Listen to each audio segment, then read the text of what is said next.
I stood there in the warm glow of the honeymoon suite, watching Mira unpack her suitcase with that little smile I'd fallen in love with years ago. Everything felt perfect, like a dream I didn't want to wake up from. Just a week ago, we'd gotten married under a sky full of stars, string lights twinkling above us as we danced our first dance. The wedding wasn't big, but it was ours, small, romantic, unforgettable. Her parents, Clara and Marshall, had been all over the planning, picking flowers and fussing over table settings. I didn't mind much then. I figured they were just excited to see their only daughter tie the knot. Mira looked so happy that night, her white dress glowing in the moonlight as we whispered promises to each other. I thought that was it, the start of forever. But then, out of nowhere, just days after the wedding, Clara and Marshall suggested something odd. A family trip, they called it. Just Mira and them, heading off to Scottsdale for what they said was a relaxing getaway. It hit me like a punch to the gut. We'd barely been married a week, and they wanted to whisk her away already? I didn't love the idea, honestly. It stung. But Myra's eyes lit up when they brought it up. She squeezed my hand and said, "It's just a few days, babe. I'll be back before you know it." I didn't want to be the guy who says no, the jealous husband who can't let his wife breathe. So I swallowed the unease, nodded, and said, "Sure, go have fun." I thought I was being understanding, supportive even. Looking back now, that was my first mistake, and it's one I'll never stop kicking myself for. The moment I agreed, something shifted, like a crack forming in a glass you don't notice until it shatters. I drove her to the airport, kissed her goodbye, and watched her walk off with Clara and Marshall, their suitcases rolling behind them. Clara gave me this tight little smile, the kind that doesn't reach the eyes, and Marshall just nodded, his face blank as always. I told myself it was fine. She'd be back in 4 days, and we'd pick up right where we left off, newlyweds, head over heels, building our life together. I went home that night, sat on our couch, and stared at the empty space where she'd usually be curled up next to me. The house felt too quiet without her laugh, her humming as she made tea. I tried to shake it off, told myself I was overthinking things. "It's just a trip," I kept repeating in my head. Just a trip. But deep down, I couldn't shake this gnawing feeling, like I'd just handed her over to something I didn't understand. I flipped on the TV, scrolled through my phone, anything to keep busy. I even texted her a quick, "Miss you already," with a heart emoji, hoping she'd reply fast. She did, a simple "miss you too," with a smiley face. That should have calmed me down, right? But it didn't. That night, I barely slept, tossing and turning in our too-big bed, wondering why her parents couldn't wait a little longer to drag her off. Why now? Why so soon? The next morning, I woke up to a picture she sent, her standing by a pool, sunglasses on, smiling wide. "Having fun already," she wrote. I stared at it for a long time, trying to feel happy for her. She looked beautiful like always. But something about the photo felt off, like there was a piece missing I couldn't see. I texted back, "Glad you're enjoying it. Tell Clara and Marshall hi." She didn't reply for hours, and when she did, it was just, "They say hi back." No details, no little stories about her day like she usually sent. I brushed it off. Maybe she was busy. Maybe she was just relaxing like they said. But that twist in my gut wouldn't go away. By day 2, I was pacing the house, replaying every moment of the wedding in my head. Clara's comments about my job, "It's nice you're so practical," and Marshall's silent stares started to feel heavier. I didn't get why they'd pushed so hard for this trip. Was it really just a family thing? Or was there something else going on? I didn't know it then, but that question would change everything. I'd find out soon enough that the honeymoon glow, the one I thought would last forever, was already fading, and I was the last one to see it. I stood in the kitchen that morning, flipping pancakes like I was some kind of hero, trying to make everything feel normal again. Mira had come back from Scottsdale the night before, and I'd picked her up from the airport with a big grin, expecting her to leap into my arms like she used to. But she didn't. She just gave me this small, tired smile and a quick hug before sliding into the passenger seat. The whole drive home, she stared out the window, barely saying a word. I asked how the trip was, and she mumbled, "Fine, just relaxing," without looking at me. I figured she was exhausted. 4 days with her parents would wear anyone out, right? So I let it go, told myself she'd bounce back after a good night's sleep. But now, standing there with the smell of syrup filling the air, I could feel it. Something was wrong. She sat across from me at the table, her hair still messy from bed, wearing one of my old shirts that used to make me smile seeing her in it. Today, it didn't. She poked at her food with her fork, not eating, just moving it around like she was lost in her head. I tried to catch her eye, but she wouldn't look up. Her laugh, that bright sound I'd hear every morning, was gone. Her hand didn't reach for mine like it always did when we ate together. It was like she was sitting there, but she wasn't really with me. I cleared my throat, tried to lighten things up. So what did you do down there? Swim a lot. Get a tan. She shrugged, still staring at her plate. Yeah, some of that. That was it. Just flat. No spark. I waited, hoping she'd say more, but she didn't. The silence stretched out, heavy and thick, until finally, she put her fork down and looked at me. Her eyes were different, cold, like a wall had gone up between us. I think we should take a break, she said, her voice so quiet I almost didn't hear it. My chest tightened, but I didn't let it show. I didn't yell or ask why or beg her to take it back. I just sat there, staring at her, feeling like the air had been sucked out of the room. A break? We'd been married for less than 2 weeks. My mind raced, but my face stayed calm. Too calm, maybe. I leaned back in my chair, took a slow sip of coffee, and then I smiled. Not a happy smile, but one that said I wasn't surprised, not really. That's funny, I said, standing up and walking over to the counter where I'd left it, the folder. I picked it up, feeling its weight in my hand, and slid it across the table to her. Because I just got some information on that trip. Her eyes flicked to the folder, then back to me, confused. She hesitated, like she wasn't sure she wanted to touch it, but curiosity got the better of her. She pulled it closer, flipped it open, and started reading. The first page was just words, names, dates, a summary Marcus had typed up, but then she turned to the next one, and I saw her breath catch. She flipped faster, her fingers trembling as she went through the stack. Photos spilled out, grainy shots of her by the pool, at a restaurant, on a beach. Her eyes widened, darting over every image, every detail. I stood there, arms crossed, watching her face change, shock, then panic, then something else I couldn't name. She stopped on one photo, staring at it hard, her hands shaking so bad the paper rattled. It was her and him. Theo, laughing together, his arms slung around her shoulder like they'd known each other forever. Clara and Marshall were in the background, smiling like proud parents at a school play. Myra's head snapped up, her gaze locking onto mine for the first time that morning. "What is this?" she whispered, but before I could answer, the front door creaked open behind her. I didn't flinch. I'd heard the car pull up, the footsteps on the porch. Clara and Marshall stepped into the room, all casual like they'd just popped by for coffee. Clara's voice was bright, too bright. "Hope we're not interrupting anything," she said, setting a binder of wedding photos on the counter. Marshall just nodded at me, his face blank as ever. Mira didn't move, didn't turn around. She just kept staring at me, then flicked her eyes to her parents, the folder still open in front of her. I leaned against the counter, sipping my coffee again, letting the moment hang there. She wanted a break? Fine. But she was about to find out what that trip really was, and I wasn't the one who'd have to explain it. I stood in our living room, staring at the spot where Myra's suitcase had been before she left for that trip. The moment she walked out the door with Clara and Marshall, something in me twisted, a knot I couldn't untie. It wasn't just that they'd taken her away so soon after the wedding. It was the way they did it, like it was their right, like I didn't even factor in. Clara had never liked me. I'd known that from the start. She'd drop little jabs about my job, my clothes, my simple life, always with that fake smile plastered on her face. "You're so practical," she'd say, like it was an insult. Marshall was different, quiet, always watching me with those cold, calculating eyes, like he was sizing me up and finding me lacking.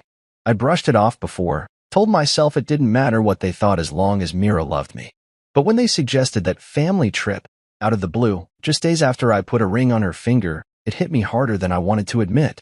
I didn't say no, I should have, but I didn't. Instead, I let her go, waved her off at the airport, and came home to an empty house. That first night alone, I couldn't sleep.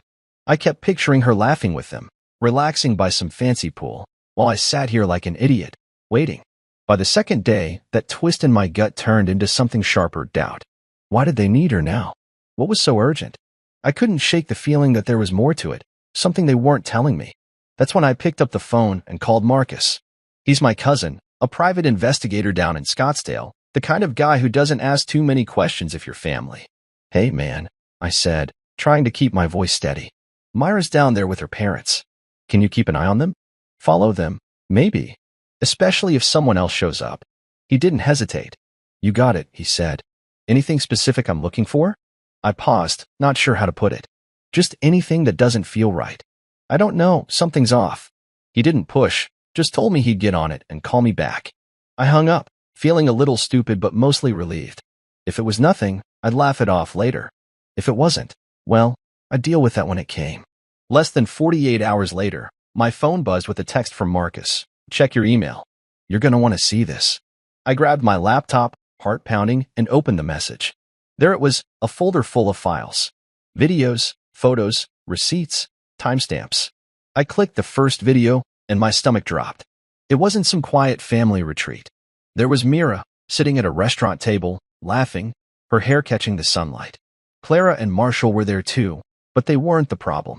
It was the guy next to her, some tan, smug-looking jerk with a grin that screamed money. Theo, Marcus called him in the notes. Some rich investor's son, dripping in fake charm, leaning too close to my wife. I watched as he said something, and she laughed again, her real laugh, the one I hadn't heard in days. Clara clapped her hands like it was the best thing she'd ever seen, and Marshall nodded along, all proud. I clicked through the photos next, dinners, drinks by the pool, walks on the beach. Theo's arm around her shoulder. Her smiling up at him. Clara snapping pictures like it was a damn photo shoot. Receipts showed they'd all stayed at the same hotel, some swanky place I'd never afford. Marcus even got a shot of Theo handing Mira a drink, their hands brushing, and she didn't pull away. I sat there, staring at the screen, feeling the blood drain from my face. My wife, my brand new wife, wasn't on a relaxing getaway with her parents. She was being paraded around like a prize, introduced to some guy they'd picked out for her. And she didn't push him away. She didn't call me, didn't text me, didn't say a word about any of it. I closed the laptop, my hand shaking, and just sat there in the dark. The house was quiet, but my head was screaming. I trusted her. I trusted them. And this was what I got. It broke me, not in a loud, crashing way, but slow and deep, like a crack splitting through everything I thought we had. I didn't cry. I didn't yell. I just waited for her to come home, knowing nothing would ever be the same. I stood in our living room, leaning against the counter with my coffee mug in hand, watching the chaos unfold like it was some kind of twisted play I'd bought tickets to. Mira sat at the table, still clutching that folder I'd handed her, her eyes darting between the photos and her parents like she couldn't decide who to yell at first. Clara and Marshall had just walked in, perfect timing, really, acting like nothing was wrong. Clara set that binder of wedding photos down with a little thud, her voice all chipper as she said, "Hope we're not interrupting." I almost laughed right there, but I held it in, took a slow sip of my coffee instead. The bitterness matched the moment. Myra's hands were shaking as she flipped through the pictures again. Dinners with Theo, drinks by the pool, that smug jerk grinning at her like he'd already won something. She'd been quiet since she opened the folder, but now she looked up, her voice sharp and low. "What is this?" She wasn't asking me, though. Her eyes were locked on Clara, who stood there with that tight, fake smile she always wore when she was cornered. Marshall didn't even look up from his phone, just kept scrolling like this was all boring to him. "We just wanted you to meet someone new," Clara said, waving her hand like it was no big deal. "You didn't give us a chance before the wedding, Mira. It was all too rushed, don't you think?" I couldn't believe what I was hearing. Too rushed? They'd had months to say something, to object, to pull their little stunts before I put a ring on her finger. But no, they waited until after the vows, after the cake, after we danced under those damn string lights. I set my mug down, the clink loud in the tense air, and crossed my arms. Myra's head snapped toward her mom, her face going red. "Meet someone new? Are you serious?" Clara shrugged, like she was explaining why she'd picked a different wine for dinner. "We thought you'd like him. Theo's a good match, successful, charming. We didn't get to weigh him before, so we figured, we?" Mira cut in, her voice rising. "Who's we?" "You and Dad." Marshall finally glanced up, his face blank as ever. "We just wanted to see you happy," he muttered, like that explained everything. I couldn't hold it in anymore. I laughed. It came out loud and bitter, bouncing off the walls. "Happy," I said, stepping closer to the table.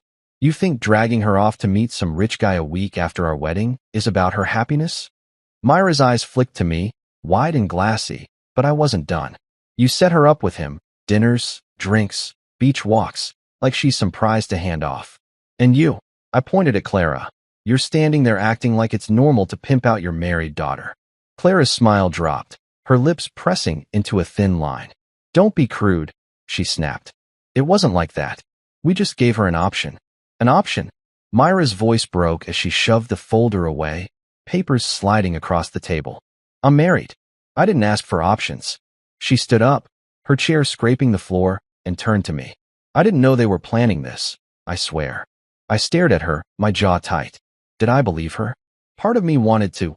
God, I wanted to. But those photos were burned into my head. Her laughing with Theo, his arm around her, her not pulling away. You didn't know? I said slowly. But you didn't stop it either, did you? Her mouth opened, then closed, like she didn't have an answer. Clara jumped in, her voice sharp now. Oh, come on, Mira, don't act so innocent. You enjoyed yourself down there. We all saw it. That hit me like a slap. I looked at Mira, waiting for her to deny it, to say something, anything, to prove Clara wrong. But she just stood there, her hands clenched at her sides, her eyes dropping to the floor. I didn't mean for it to happen like that, she whispered. Like what? I pressed, stepping closer. Like you flirting with some guy your parents picked out while I was sitting here thinking you were just relaxing? She flinched, but I didn't back off. You let them take you there, Mira. You let them parade you around like I didn't exist. Marshall cleared his throat, finally putting his phone down. Let's not blow this out of proportion, he said, his tone calm, like he was negotiating a deal. No one forced her to do anything. She could have said no. I turned on him, my voice steady but cold. And you could have stayed out of my marriage. But here we are. The room went quiet, the weight of it all pressing down on us. Clara crossed her arms. Marshall went back to his phone, and Mira just stood there, looking lost. I picked up my coffee again, took a sip, and let the silence stretch. They thought they could play this off like it was nothing. But I wasn't letting it go that easy. I stood there in the living room, my coffee long gone cold in my hand, watching Mira tremble like a leaf caught in a storm. She was still on her feet, the folder of photos scattered across the table like a crime scene, her eyes bouncing between me and her parents. Clara's words hung in the air. We just gave her an option, and I could feel the heat rising in my chest. But I kept it locked down, my face hard as stone. Myra's voice cracked as she turned to her mom. Are you telling me you flew me out there to meet someone else after my wedding? She sounded like she couldn't believe it, like she was hoping Clara would laugh and say it was all a big misunderstanding. But Clara didn't laugh. She scoffed instead, rolling her eyes like Mira was being a kid throwing a tantrum. Sweetheart, don't be so dramatic, she said, smoothing her hair back. We didn't force you into anything. We just wanted options on the table, that's all. Options. Like my wife was a car they were test driving, and Theo was the shiny new model they'd rather park in the garage. I couldn't wrap my head around it, how they could stand there, so calm, so smug, acting like this was normal.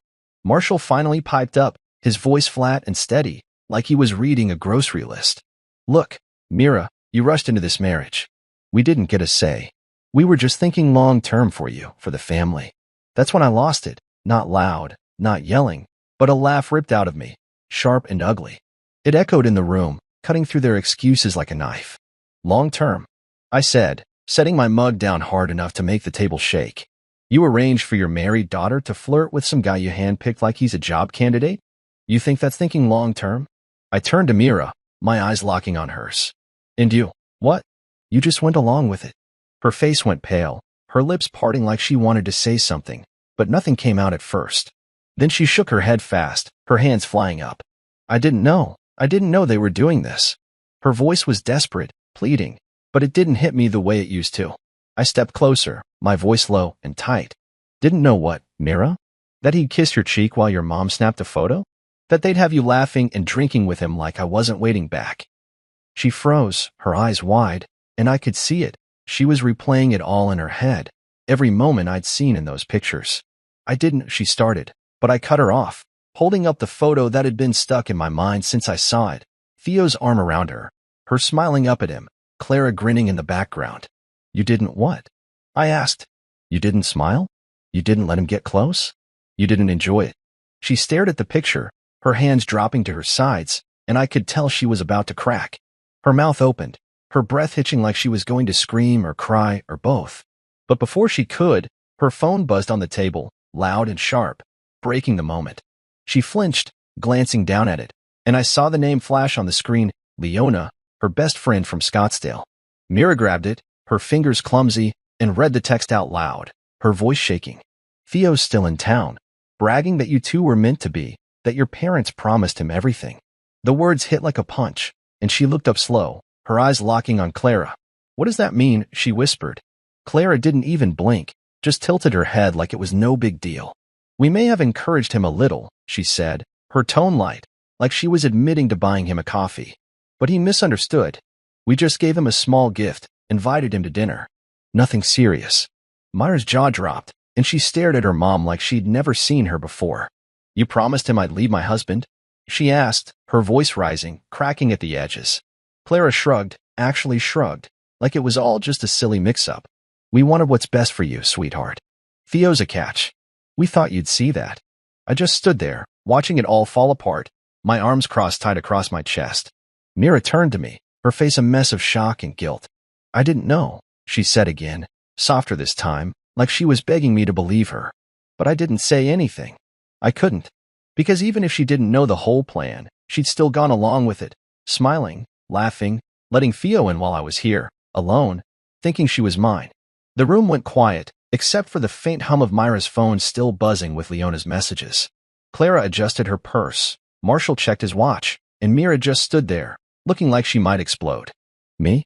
I stayed still, letting it sink in. My wife, my marriage, my whole damn life was a game to them, and I was the only one who hadn't been clued in. I leaned against the counter in the living room, my arms still crossed, watching Mira clutch her phone like it was a lifeline. That text from Leona, Theo's still in town, bragging that you two were meant to be, that your parents promised him everything, hung in the air like smoke, choking the room. Myra's voice had trembled when she read it out loud, and now she was staring at Clara, her eyes wide and wet, waiting for an answer. What does that mean? She'd asked, her words sharp but fragile, like glass about to break. Clara didn't even flinch, just tilted her head with that smug little smile she always had, like she was above it all.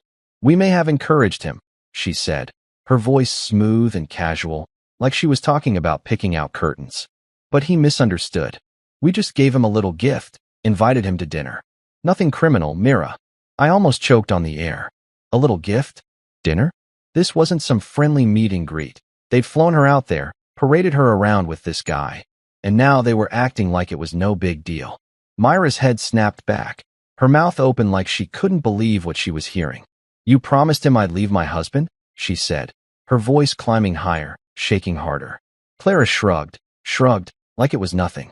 We wanted what's best for you, she said. Theo's a good man, successful, from a solid family. We thought you'd see that eventually. I stood there, my jaw tight, feeling the anger bubble up, but keeping it locked down. Best for her?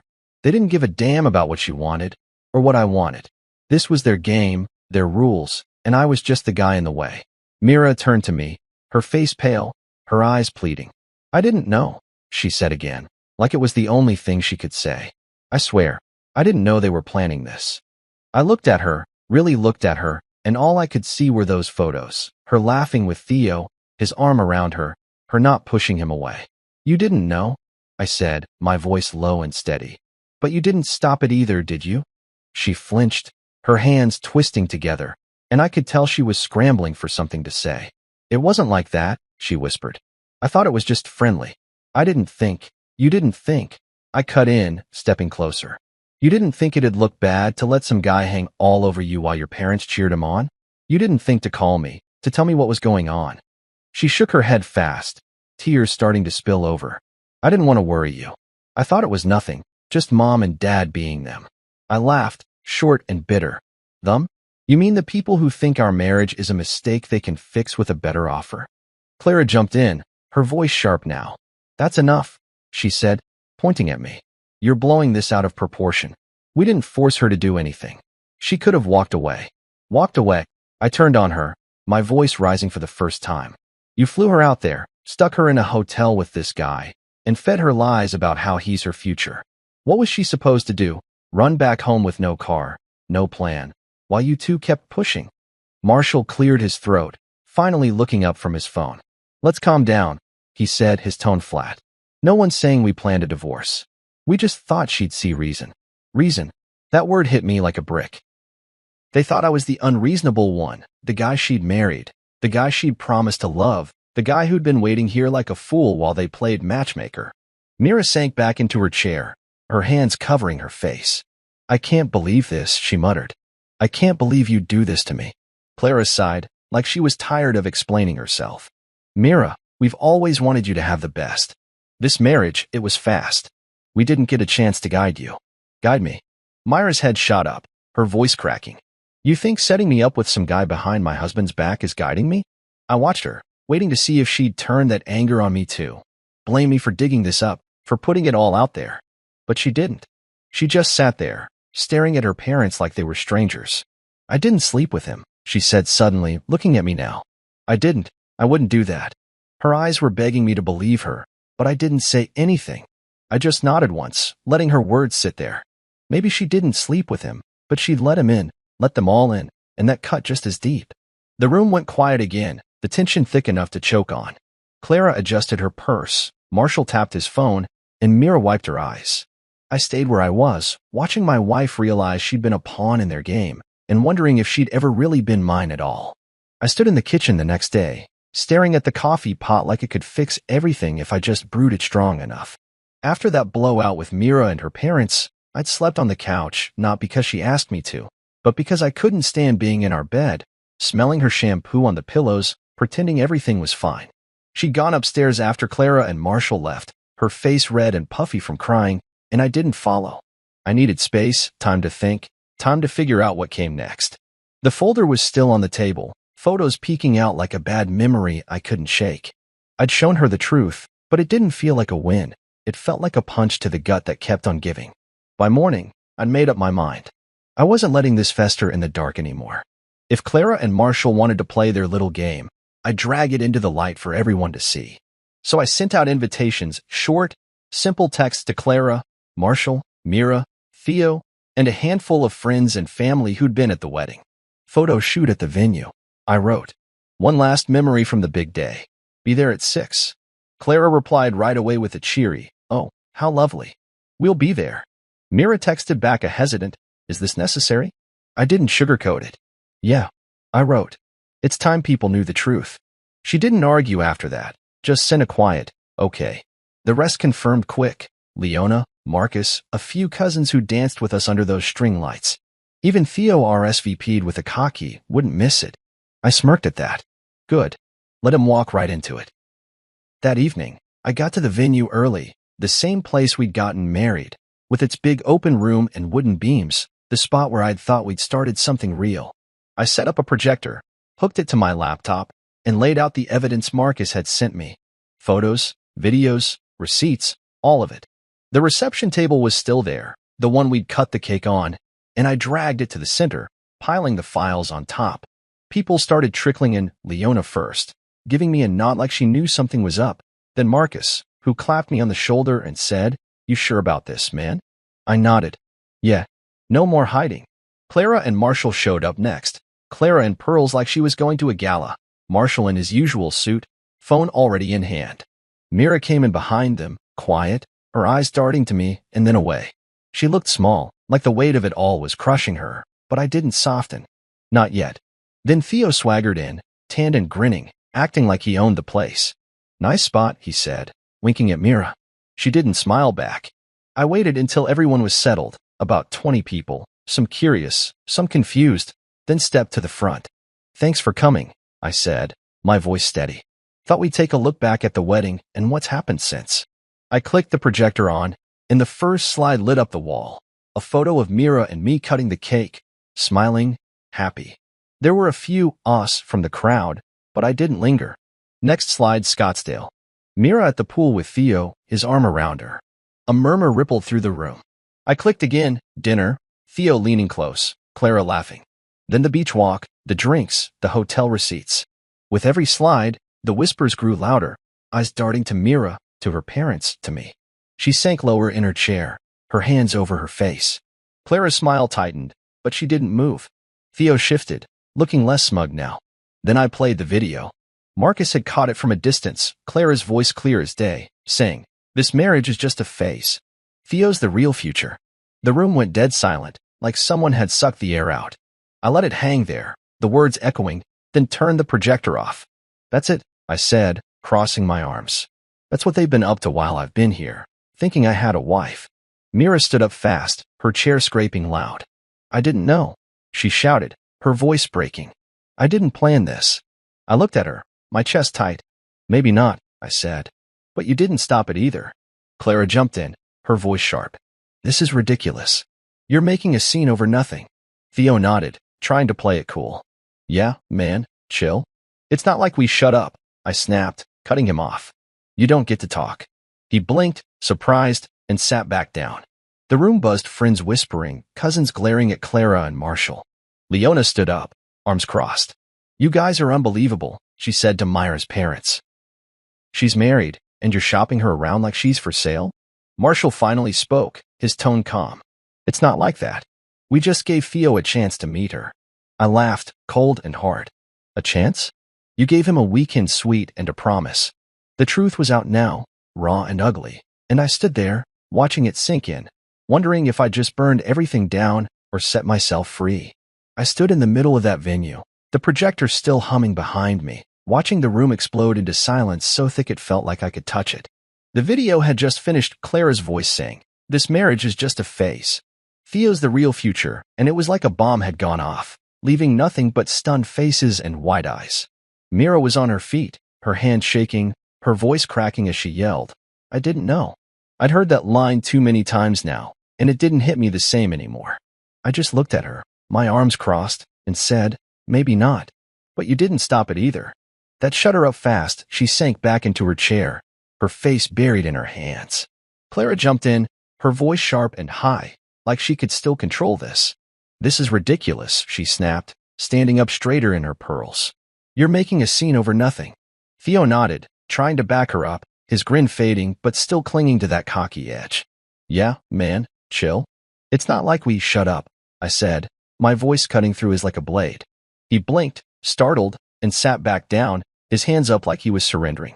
The room buzzed, friends whispering, cousins shooting glares at Clara and Marshall, Leona glaring like she wanted to throw punches. Then Mira found her voice again, turning to her parents. Mom, Dad, did you pay him? She asked, her words slow and heavy, like she was afraid of the answer. Marshall looked up from his phone, finally putting it down, his face blank as ever. A few gifts, he said, shrugging. A weekend suite. It's not illegal. Theo piped up, his voice softer now, like he was trying to save himself. I thought it was love, he said, glancing at Mira. She whipped around to face him, her eyes blazing. Love? You thought I'd just leave my husband because you showed up with a tan and a smile? I couldn't help it. I laughed, short and bitter. Guess he's not as smart as your parents thought. Theo's face went red, but he didn't say anything back. Mira turned to me, her eyes wet and desperate. I didn't know, she said again, stepping closer. I swear, I didn't sleep with him. I didn't, but you didn't stop it, I said, my voice steady, cutting her off. You let it happen. You laughed, smiled, shared drinks. You let them decide who you should end up with. She reached for my hand, her fingers brushing mine, but I pulled back. Don't, I said, and she froze, her arm dropping like it weighed a ton. The room was spinning now, everyone talking at once, voices overlapping. Theo turned on Clara, his cool cracking. You said she wanted out, he barked, pointing at her. Clara snapped back, her composure slipping. She would have, if he hadn't stuck his nose in. She jabbed a finger at me, her face twisting like I was the villain here. I just stood there, letting it all crash around me. Leona stepped forward, her arms crossed tight. You're disgusting, she said to Clara. She's your daughter, not some doll you can trade up when you don't like the groom. A few cousins nodded, muttering agreement, and one of them, my cousin Jake, called out, what kind of parents pull this crap? Clara spun on him, her voice rising. We were protecting her future. He's not good enough. She pointed at me again, and that was it. The room erupted. People shouting, chairs scraping, Mira crying louder now, saying, stop it, just stop, over and over. I didn't move, didn't yell back. I just watched, letting them tear each other apart. Marshall tried to play peacemaker, standing up with his hands out. Everyone calm down, he said, like he could still fix this. It's not what it looks like. It's exactly what it looks like, I said, my voice cutting through the noise. You tried to sell my wife to some rich kid because you didn't like me. And she let you try. Mira sobbed, shaking her head. I didn't mean to, but you did, I said, looking right at her. You didn't call me. You didn't walk away. You stayed. She crumpled, sitting back down, her hands over her face again. Theo stood up, grabbing his jacket. I'm out, he muttered, heading for the door. You people are crazy. Clara shouted after him. You're not innocent here. But he didn't stop. The cousins started arguing with Marshall. Leona was still ripping into Clara, and Mira just sat there, broken. I stepped back, leaning against the table, the folder still open behind me. The truth was out, ugly, loud, and messy, and I didn't feel better. I felt empty. Everyone knew now, but it didn't fix anything. Mira looked up at me, her eyes begging for something, forgiveness, maybe, or a way back. But I didn't have it to give. I'm sorry, she whispered, but I just shook my head. The chaos kept going, voices bouncing off the walls, but I tuned it out. This was their mess now. I'd done my part. I stood in the kitchen 2 weeks later, stirring a pot of soup I didn't even want, just trying to keep my hands busy. The fallout from that night at the venue hit fast and hard, like a storm I'd kicked up but couldn't control. Mira moved out the next day, packed a bag, said she needed space, and left without looking back. I didn't stop her. I didn't say much at all, just watched her go, the door clicking shut behind her like the end of something I'd been holding onto too tight. The house felt empty after that, too big and too quiet, but I didn't mind. It was better than pretending everything was fine. Clara and Marshall tried to spin it their way, calling up relatives and friends with some story about how it wasn't working out, and it was mutual. I heard it secondhand from my cousin Jake, Clara's voice all smooth and sad, like she was the victim here. They just weren't compatible, she'd said. We saw it coming. Compatible. That word stuck in my throat, bitter and wrong. They didn't care about compatibility when they were shoving Theo in her face, smiling for the camera while I sat here like a fool. But their little lie didn't hold up long. Theo couldn't keep his mouth shut. He started posting online, pictures from Scottsdale, tagging Mira in shots of them by the pool, at dinner, on the beach. Good times with good people. He captioned one, smirking in the frame. Then he dropped a video, him laughing, saying, her parents knew we were the real deal. That's when it blew up. Leona saw it first, sent me a screenshot with a quick, this idiot's digging his own grave. She wasn't wrong. The story spread fast. Friends shared it. Family called me asking what the hell was going on, and pretty soon it hit X, where people I didn't even know were picking it apart. Who does this to their own kid? One post read. Shady as hell, said another. Clara's event planning business took a hit. Vendors canceled, clients backed out, saying they didn't trust her anymore. Marshall got dropped from some board he'd been on, a quiet email letting him know his personal conduct didn't align with their values. Theo? He vanished, deleted his accounts, and went dark after the backlash hit. I didn't feel sorry for any of them. They'd made their bed, and now they were lying in it. Mira reached out after 2 weeks, a text that popped up while I was eating alone at the table. Can we talk? It said. I stared at it for a long time, my thumb hovering over the screen. Part of me wanted to ignore it, to let her sit with the mess she'd helped make. But I wasn't that guy. Not yet, anyway. Sure, I texted back. Come by tomorrow. She showed up at noon, standing on the porch like she wasn't sure she was welcome. I let her in, pointed to the couch, and sat across from her in the armchair. She looked tired, dark circles under her eyes, her hair pulled back messy, like she hadn't slept much. I'm sorry, she started, her voice small. I know I keep saying that, but I mean it. I didn't see what they were doing until it was too late. I nodded, letting her talk, my hands resting on my knees. I didn't want Theo, she said, looking at me now. I didn't want any of it. I didn't know how to stop them. They've always been like that, pushing, pulling, deciding what's best for me. I should have told you. I should have left. Yeah, I said, my voice flat. You should have. She winced, but I didn't soften it. You weren't just married to me, Mira, I went on. You were married to them. Every step of the way, they had their hands on you, and you let them. Her eyes filled up, tears spilling over, but I didn't move. I messed up, she said, wiping her face. I know I did, but I love you. I still do. Those words hit me hard, stirring up something I'd buried under all the anger and hurt. I looked at her, really looked at her, and saw the girl I danced with under the string lights, the one I'd promised forever to. But I also saw the girl in those photos, laughing with Theo, letting her parents steer her away from me. I believe you, I said finally, slow and careful. But that doesn't fix it. You didn't fight for us. You didn't even try. And I can't forget that. She cried harder, nodding like she'd expected it. I don't know how to make it right, she said. You can't, I told her, standing up. Not now. Maybe not ever. She stayed for a while, crying, talking, begging me to give her a chance, but I didn't budge. When she left, the house went quiet again, and I sat there, staring at the spot where she'd been. I wasn't mad anymore, not like before. I just felt done.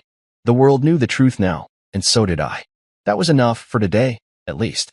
I stood in the middle of the venue again, the same one where Mira and I had gotten married, but this time it felt different, like a weight had lifted, even if the scars were still there. It was a month after she'd moved out, a month since that messy night with the projector and the shouting, a month since the world saw what her parents had tried to pull. Tonight, I wasn't here to fight or prove anything. I was here to let it go. I'd invited my real family, my real friends, the people who'd stuck by me through all this crap. No Clara, no Marshall, no Theo, no Mira. Just the ones who mattered. The room smelled like cake and coffee, and there was laughter bouncing off the walls, real and warm, not the fake stuff I'd gotten used to. I'd set up a few tables, nothing fancy, just some folding chairs, a spread of food, and a playlist of songs that didn't remind me of her. Leona showed up first, hugging me tight and saying, "You look better, you know that?" I smiled, a real one, not the tight-lipped thing I'd been faking for weeks. "Feel better," I told her. Marcus came next, clapping me on the back and handing me a beer. "Proud of you, man," he said. "Takes guts to burn it all down and walk away." I nodded, popping the cap off. Didn't feel like guts at the time. Just felt like surviving. More people trickled in. My cousins, Jake and Sarah, who'd been at the wedding and the blowout, grinning like they were glad to see me standing tall. My buddy Tom from work, who'd texted me every day after Mira left, just to check in. Even my mom showed up, fussing over the food and telling me I needed to eat more. It wasn't a big crowd, maybe 20 people, but it was enough. The room filled up with noise, talking, laughing, the clink of plates, and for the first time in a long time, I didn't feel alone.